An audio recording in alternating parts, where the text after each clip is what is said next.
Good morning friends, आशा करते समस्ते भल थे आमको भी भल अच्छी। तो आम काली हॉस्पिटल पलि आसचु कहीं काली बाबू डिस्चार्ज हो गला और आसु आसु एत लेट हो गला जे माने वीडियो भी बन पार नी देखिए तो मो आखि पूरा नाल हो जाए समस्त खाली मोर नुहे बापा मो शशुर मो बाबूर समस्त आखि पूरा नाल हो जाए कहीं काली हॉस्पिटल एत लेट कले डिस्चार्ज करने आसु आसु मझे गाड़ी भी रास्त खराब हो गला जे गाड़ी ठीक करू करू माने 2 घंटा पाखापाखि लगे गाड़ी ठीक है पुणी खाଇବା पीवा सरला आसिक पहुँचु पहुँचु प्राय तो राति 8टा हो गला मैंने एत लेट्रे आम 8टा ना ना 9टा होगला ये घरे पहुँचापी कहीं आम तो जलेश्वर नी मैंने मो शाशु घर रही मो बापा घर को पलि आसली आप भावुए कि मो हजबैंड को नहीं मो बापा घर को कौन पलि आसली। तो भिडियो आगे को देखो निश्चित भाव में जानीपारे। तो चलते देखिए ए समस्ते कौन कर बाबू कौन लुगा सब सुखा धोई धुआ सारिकी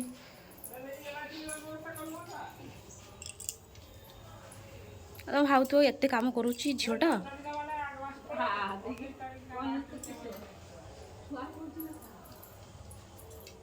आ मो बापा पूरा phone any time busy 5 phone यही रखिए पुणी आस माने फोन तक माने 5 मिनट फ्री रुएनी।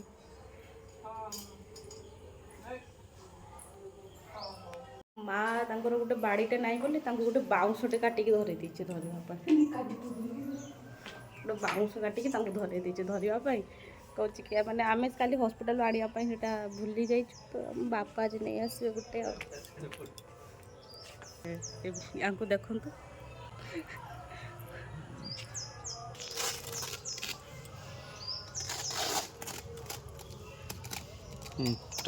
आउ दरकार नहीं से टेकी जीव टाइट करा पूरा पूरा सीधा आउरी आउरी आउरी आउरी आउरी ऊपर को दियो। हां टाइट मो माँ सब लुगा आसु आसु धोई देइचंती कहीं आम हॉस्पिटल आसलो ए लुगा वाला माँ सब धोई देइचंती कितने सुंदर मत ये फुलटा बहुत बढ़िया लगे।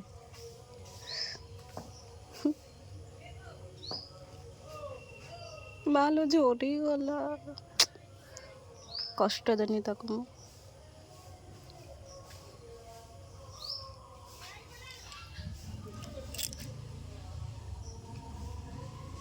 गोटे से गोटे फुलटा फुटी जो व्हाइट कलरटा ये बहुत सुंदर फुल एत मैंने ऊपर हो तोलिबा भी बहुत कष्ट।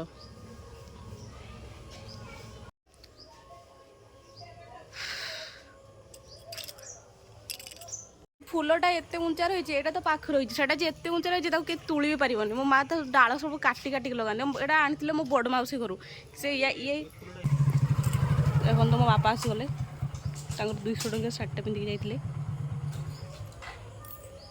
बाबा ये तुम नुआ सार्ट ना नुआ सार्ट जूता जूताटा भी नुआ अछि जोगु आनसी ए नुआ जूताटा एटा के आनलो दिल्ली रो आनथे 300 एटा 300 एटा 200 3 2 5 हां वाह 3 2 500 एटा जो बजीटा हो जगु आनी देइथला हां तीसरा भाई जो येटा हां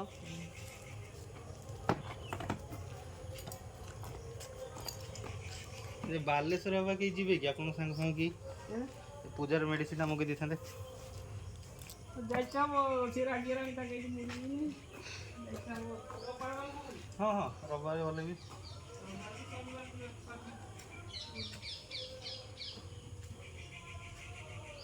एटा गोल लाइलेंट केडा हां जब आपन को पई चूड़ा पोहा करिया पन पड़बो काहे से आ कुछ खाइबेनी सका सका चूड़ा पुआ ना सुजी उपमा ये सब भल लगे गोटे बनई देवी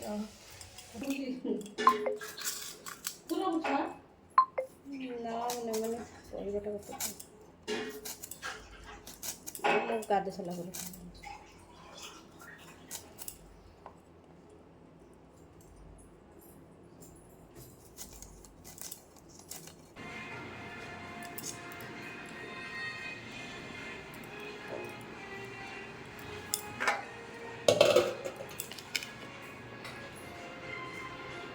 पुआ केमती है टेस्ट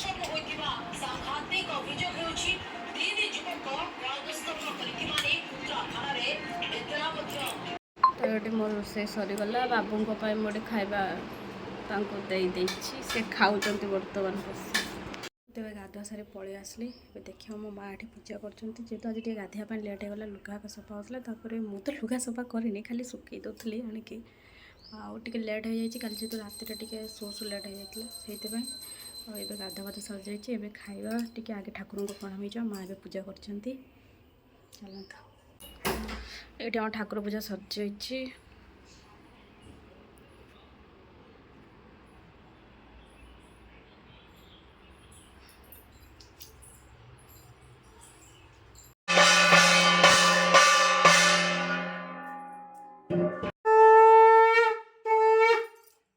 ସେ କହିଲା ଯାଉ ଦୁଟିଆ ବାଟି ଦେବା ନା ମିଶ୍ରି ପାଣି ପିଇବ ତୁମେ?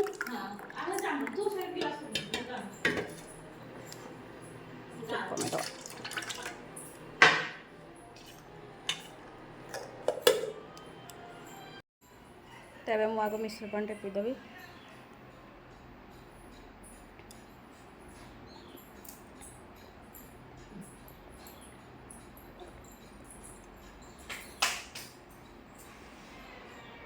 ଏବେ ଖାଇବା। ଏଠି ମୋର ଅଛି ମଟର ତରକାରୀ, ଆଉ ଏଇଟା ହେଉଛି ମୁଢ଼ି। ଆପଣମାନେ ତ ଜାଣିଛନ୍ତି ଆମେ ବାଲେଶ୍ୱରରେ ସବୁବେଳେ ମୁଢ଼ି ହିଁ ଖାଉ। ଆଉ ଏଠି ମା ଆପଣ ଥର ନେଇ ଆସିଲେ ବିଲାତି ଆଉ କାକୁଡ଼ି, ପିଆଜ, ଲଙ୍କା ଦେଇ ଗୋଟେ ଦଳି ଦଳାଇ ଖାଇଲେ ଯେଉଁ ଟେଷ୍ଟ, ଖାଇବା ସେଟା ଗୋଳେଇ ଦିଅ ଲଙ୍କା ଯା। ତୁମେ ଖାଇବନି? ଆସ ତ ମୁଁ ଯେବେ ବି ଯାହା ବି ଖାଏ ସେଥିରେ ଲଙ୍କା ମୁଁ ଗୋଳାଏନି। ମୋ ମାଆ ସେଥିରେ ଲଙ୍କା ଦଳି ଦିଅନ୍ତି। ମୋତେ ବହୁତ ଡର ଜଳିବ ବୋଲି।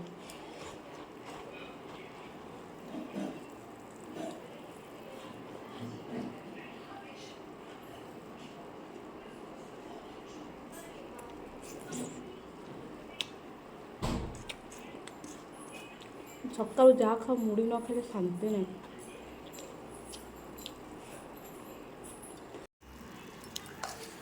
ଏବେ ଦେଖନ୍ତୁ ମୋ ମାଆ ଏଠି ଦଳି ଦେଉଛନ୍ତି। ମୁଁ ଯେବେ ବି ଖାଇ ମୋ ମାଆ ଲଙ୍କା ଦଳି ଦିଅନ୍ତି।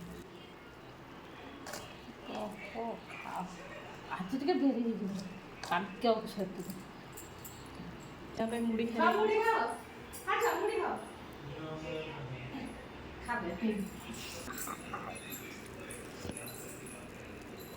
ମୁଢ଼ି, ମଟର ଆଳୁ ତରକାରୀ।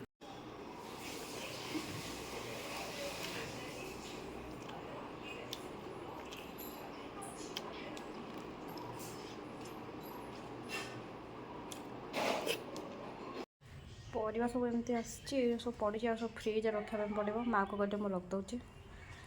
ଜରି କେଉଁଠି ଅଛି? ଏଇଟା ଆମ ପଛପଟ। ଆପଣଙ୍କ ଆଡ଼େ ଲାଉ ଶାଗ ଖାଆନ୍ତି ନା ନାହିଁ ମୋତେ କମେଣ୍ଟରେ କହିବେ। ଆମର ଲାଉ ଶାଗ ପୁରା ବହୁତ ପ୍ରିୟ, ବହୁତ ବଢ଼ିଆ ଲାଗେ।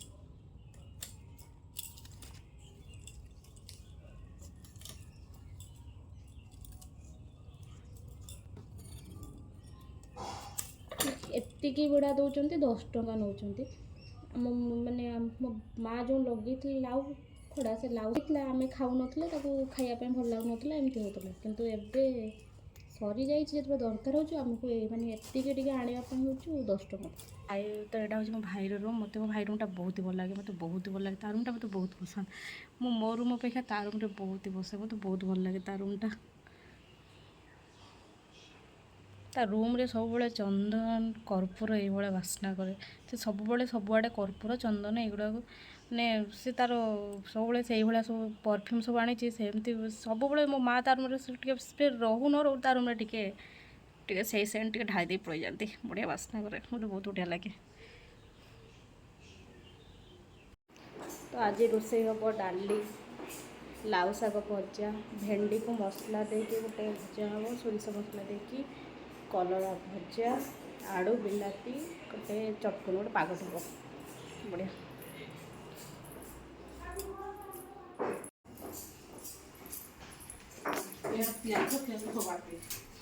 ଭାତ ହେଇଗଲାଣି, ଉପରେ ଡାଲି ହେଉଛି, ଶାଗ କଟା ଅଛି, ସ୍ମାର୍ଟ ମସଲା ବାଟୁଛନ୍ତି। ମାଟି ବନାଉ ଟିକେ ରସୁଣ ଛଡ଼େଇ ଦେଇଛି। ମାଡ଼ି ମାଉସୀ ସହିତ କଥା ହେଉଛନ୍ତି। ସକାଳୁ ଉଠିବାଠୁ ରାତିରୁ ଶୋଇବା ପର୍ଯ୍ୟନ୍ତ କେବଳ ସେ ତା ଭଉଣୀମାନଙ୍କ ସହିତ ହିଁ ଗପେ। ତାର ଏ 5 ଭଉଣୀଙ୍କ ସହିତ ଗପିବା ସରେନି। କ'ଣ ଖାଇଲୁ, କ'ଣ କଲୁ, କେତେବେଳେ ଉଠିଲୁ, କ'ଣ ତରକାରୀ ହେଲା ଆଜି, ଏଇସବୁ କଥା ହିଁ ସେମାନଙ୍କର ଦିନଟାରେ 24 ଘଣ୍ଟା ହୁଅନ୍ତି। ସାଙ୍ଗ ଜଣେ ଏବେ ମୋତେ ଫୋନ୍ କରିଥିଲା। ଆମେ ତ ଏବେ ଭଲରେ ଅଛୁ, କିନ୍ତୁ ସେମାନଙ୍କ ମାନେ ବର୍ଷା ଯେଉଁ ହେଉଥିଲା ତା ଘର ଆଡ଼େ ପୁରା ପାଣି, ମାନେ ଅଣ୍ଟାଏ ମାନେ ପାଣି ପୁରା ଏତେ ହେଇଯାଇଛି କି ମାନେ ମୁଁ ଗୋଟେ ଭିଡ଼ିଓଟେ ପଠାଇଥିଲା, ମୁଁ ଦେଖେଇବି। ବନ୍ୟା ଆସିଛି ତା ଗାଁରେ।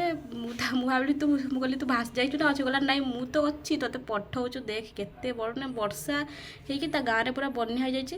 ତା ବାପା ମାନେ ସେ ଯେଉଁ ଅଙ୍କଲ ଯେଉଁ ଆମ ଛୋଟବେଳେ ଆମେ ଯେଉଁଠି ଭଡ଼ା ନେଇ ରହୁଥିଲେ ସେଇଠି ସେମାନେ ବି ଭଡ଼ା ନେଇ ରହୁଥିଲେ। ତ ସେବେଠୁ ଆମର ମାନେ ଭଲ ଚିହ୍ନା ଜାଣା। ମୋ ବାପାଙ୍କର ସାଙ୍ଗ ତା ବାପା, ଆଉ ସିଏ ମୋ ସାଙ୍ଗ, ଆଉ ତା ମାଆର ସାଙ୍ଗ ମୋ ମାଆ। ସେ ମୋତେ ଗୋଟେ ଭିଡ଼ିଓ ପଠାଇଥିଲା। ତା ଗାଁରେ ବନ୍ୟା ପୁରା ବହୁତ ଜୋରେ, ମାନେ ପାଣି, ମାନେ ବହୁତ ପାଣି ହେଇଯାଇଛି। ଅଙ୍କଲ ଏଠିକି ଆସିଛନ୍ତି ଯେ ସେ ଆଉ ଯାଇପାରୁନାହାନ୍ତି ତାଙ୍କ ଗାଁକୁ। ଏଇଠି ତାଙ୍କର ମେଡ଼ିସିନ ଦୋକାନରେ ଅଛନ୍ତି ଅଙ୍କଲ, ସେ ସେଇଠି ହିଁ ଶୋଉଛନ୍ତି, ସେଇଠି ହିଁ ରହୁଛନ୍ତି, ସେ ଆଉ ଯାଇପାରୁନାହାନ୍ତି। ଆଉ କେମିତି ଯିବେ? ବର୍ଷାରେ ପାଣି ହେଇଯାଇଛି ତ ବନ୍ୟାରେ, ମାନେ ବନ୍ୟା ମାନେ ତ ବହୁତ ହି ଡେଞ୍ଜର। ଆଉ ସେଠିକି କେହି କେମିତି ଯିବେ ସେମାନେ? ଦେଖଉଛି କେମିତି ମାନେ ତା ଗାଁରେ ବନ୍ୟା ହେଇଛି।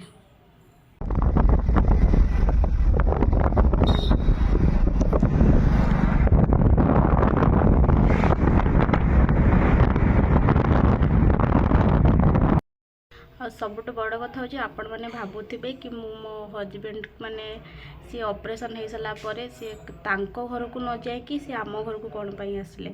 ତ ସେଥିପାଇଁ କି ମାନେ ସେମିତି କିଛି କଥା ନାହିଁ। ମୋ ଶ୍ୱଶୁର ବି ଆସିଥିଲେ, ମୋ ଶାଶୁ ବି କାଲି ଆସିଥିଲେ। ଆଉ ମୋ ଯେଉଁ ଅପରେସନ୍ ହେବା ପାଇଁ ଯାଇଥିଲେ ସେଠି ଆମେ 6 ଦିନ ଥିଲେ, ସେଠି ମୋ ଶ୍ୱଶୁର ବି 6 ଦିନ ଆମ ସହିତ ଥିଲେ। କିନ୍ତୁ କାଲିର ଭିଡ଼ିଓ ମୁଁ କରିନି, କାହିଁକିନା ମୋତେ ବାପା ଆଉ ମାନେ ମୋ ଶାଶୁ ଶ୍ୱଶୁରଙ୍କ ସାଙ୍ଗରେ ମୋତେ ଟିକେ ଡର ଲାଗେ ଭିଡ଼ିଓ କରିବା ପାଇଁ। ଯେତେବେଳେ ଭିଡ଼ିଓ ଜାଣିବେ ସେମାନେ ମୁଁ ଭିଡ଼ିଓ କରୁଛି ସେତେବେଳେ ମୁଁ କହିବି, କିନ୍ତୁ ମୋ ଶାଶୁ ଜାଣିଛନ୍ତି ମୁଁ ଭିଡ଼ିଓ କରୁଛି ବୋଲି, ମାଆ ଜାଣିଛନ୍ତି କିନ୍ତୁ ବାପା ଜାଣିନାହାନ୍ତି। ସେଥିପାଇଁ ମୁଁ ଟିକେ ଭିଡ଼ିଓ କରିବା ପାଇଁ ଡର ଲାଗେ। କିନ୍ତୁ ସେ କାହିଁକି ଗଲେନି ସେଠିକି ମୁଁ କହୁଛି। ଯେହେତୁ ତାଙ୍କର ଗୁଡ଼େ ଏବେ ଅପରେସନ୍ ହେଇଛି, ଆମେ ମାନେ ମୋ ବାପାଙ୍କ ଘରେ ଆମେ ତଳେ ରହୁଛୁ, ଉପରେ ଆମର ଭଡ଼ା ଲାଗିଛି। କିନ୍ତୁ ମୋ ଶାଶୁଙ୍କ ଘରେ କ'ଣ ନା ମାନେ ତଳେ ଭଡ଼ା ଲାଗିଛି, ଆମେ ମଝିରେ ରହୁଛେ, ପୁଣି ଉପରକୁ ଭଡ଼ା ଲାଗିଛି। ତେଣୁ ଉପରକୁ ଯିବା ପାଇଁ ହେଲେ ପାହାଚରେ ଯିବା ପାଇଁ ପଡ଼ିବ। ଡକ୍ଟର ପୁରାପୁରି ମନା କରିଛନ୍ତି କି ପାହାଚ ଚଢ଼ିବେନି ବୋଲି। ସେଥିପାଇଁ କି ମୋ ଶ୍ୱଶୁର ନିଜେ ହିଁ କହିଲେ କି ମାନେ ଆମ ଘରେ ରହିବା ପାଇଁ, କି ସେଇଠି ଥାଆନ୍ତୁ। ଯଦି ବି ମାନେ ଆମେ ଏଠିକି ଆସିନଥାନ୍ତୁ, କାହିଁକିନା ଆମେ ଭଦ୍ରକରେ ରହିଥାନ୍ତୁ, କିନ୍ତୁ ଭଦ୍ରକରେ ତାଙ୍କୁ ଯେଉଁ କ୍ୱାର୍ଟରଟା ମିଳିଛି ସେ କ୍ୱାର୍ଟରଟା ବି ଆମର ଛାତ ଉପରେ। ତେଣୁ ଆମେ ସେଠିକି ଯିବା ପାଇଁ ହେଲେ ପାହାଚରେ ଯିବା ପାଇଁ ପଡ଼ିବ। ତେଣୁ ଏକ୍ସଟ୍ରା ଆହୁରି 3 ଦିନ ସେ ଛୁଟି ଆଣିଲେ ଅଫିସରୁ, ଆଉ ଆମେ ଏଠିକି ଆସିଲୁ। ତେଣୁ ବୁଧବାର ଦିନ ଏଠୁ ଯିବୁ, ତାପରେ ସେ ଗଲେ ସେଠି ଅଫିସ୍ କରିବେ। 30 ତାରିଖ ପାଖାପାଖି, 30 କି ଆଉ 2 ଦିନ ଲେଟ୍ ହେବ ତାଙ୍କର। 30 ତାରିଖଠୁ 2-3 ଦିନ ଲେଟ୍ ହେବ। ସିଏ ଯିବେ ତାଙ୍କର ବ୍ୟାଣ୍ଡେଜ୍ ଖୋଲିବା ପାଇଁ, ଯେଉଁ ସିଲେଇ, ସେଇ ସିଲେଇଟା ଖୋଲିବା ପାଇଁ ଯିବେ। ତେଣୁ ସେଇଥିପାଇଁ ସେ ଏଠିକି ଆସିଛନ୍ତି। ନହେଲେ ଆମର କୌଣସି ମାନେ ସେମିତି କିଛି ନାହିଁ। ମୋ ଶାଶୁ ମାନେ ଶ୍ୱଶୁର ନିଜେ କହିଲେ, କିନ୍ତୁ ସେ ଭଜା ଅଛି, ଭେଣ୍ଡି ଭଜା, ଶାଗ ଭଜା, ଡାଲି, ଆଉ ଏଇଟା ଆଳୁ ବାଇଗଣ ଗୋଟେ ପାଗ ହେବ, ଏଇଠି କଲରା ଭଜା ହେବ, ଗୋଟେ ମା ଏଠି ରାନ୍ଧା ରନ୍ଧି ସବୁ ସାରି ସାରିଲେଣି। ସେପଟେ ଆମର ଲୁଗା ସବୁ ଶୁଖୁଛି। ମା ଖାଇବା ବାଢ଼ୁଛନ୍ତି, ଏବେ ଭାତ ଖିଆଯିବ। ହଁ ଲେମ୍ବୁ ତ ଇଏ ଟିକେ ନେବେ, ସେ ଲେମ୍ବୁ ନେବେ। ଆଜି କଲରା ଭଜା ମୁଁ ଖାଇବିନି, ପିତା ଗୁରୁବାର। ବାପା ଖାଇବେ କି ଏବେ? ଗୋଟେ ମା ପଟେ ବାଡ଼ି ସାରିଲେଣି ତାଙ୍କ ଜଇଁ ପାଇଁ।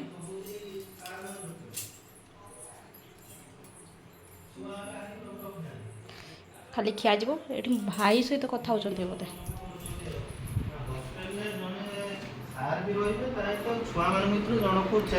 ବର୍ତ୍ତମାନ ଭେଣେଇ କଥା ହେଉଛନ୍ତି ଶଳା ସହିତ। ତ ସେ ଏବେ ଏଠି ମୋ ମା ଖାଇବା ବାଟି ଦେଇଛନ୍ତି। ଶାଗ ଭଜା, ଭେଣ୍ଡି ଭଜା, ଆଳୁ ବାଇଗଣ ବିଲାତି ପଡ଼ି ଗୋଟେ ଚଟଣି ହେଇଛି, କଲରା ଭଜା ୟାଙ୍କ ପାଇଁ ସ୍ପେଶାଲ, ଆଉ ଡାଲି। ଠିକ୍ ଅଛି ସବୁ ଖାଅ। ଅସୁବିଧା ହେଉଛି ବସିବା ପାଇଁ।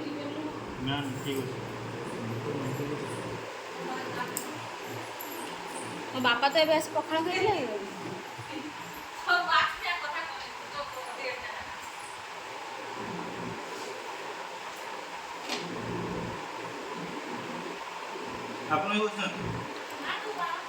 तो खाइबनी ए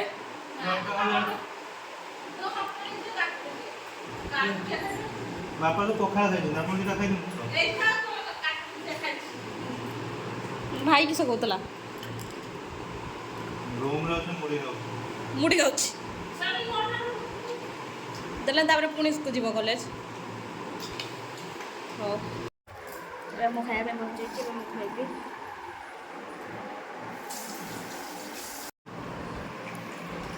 ଧରିପାରୁଛ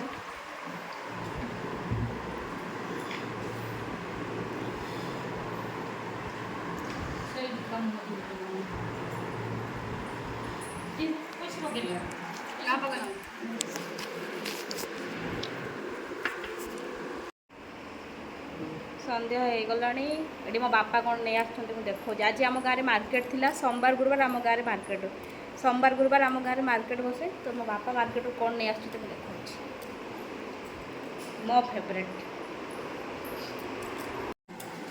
এইটা হচ্ছে আলু কষা বাহ কলর পুরা মস্ত বাসনা আর এটা হচ্ছে বল্ডর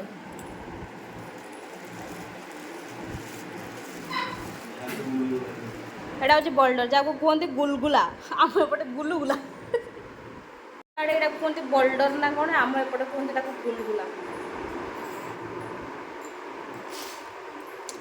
যা এক নম্বর সুন্দর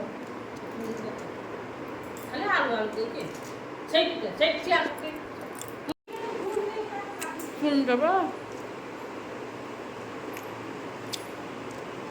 बहुत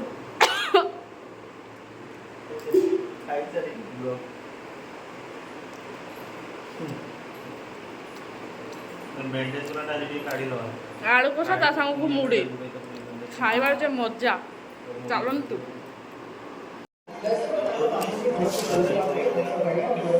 मुड़ी खाइबा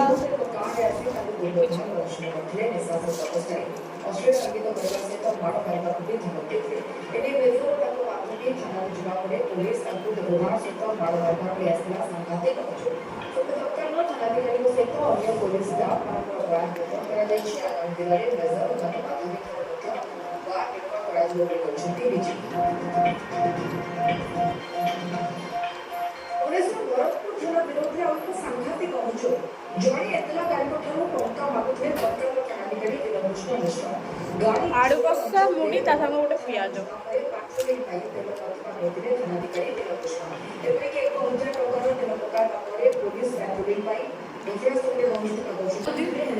राग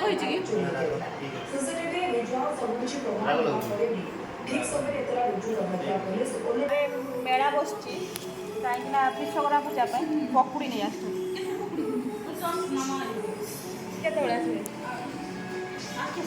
बाबू ये खाऊँ पकुड़ी केमती लगुच पकुड़ी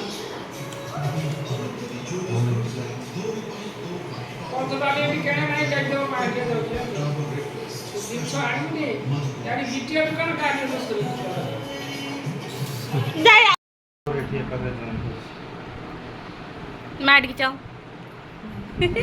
देखो तो मो माँ आसचंती लाज लगुच मो माँ रुटी करछंती तरकारी रेडी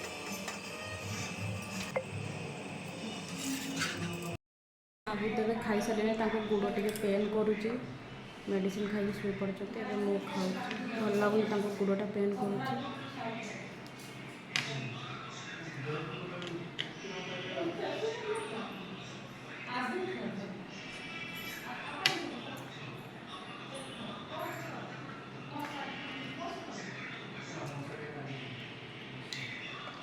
तो एवं भी ऑपरेशन हो तुम पेन काटी कर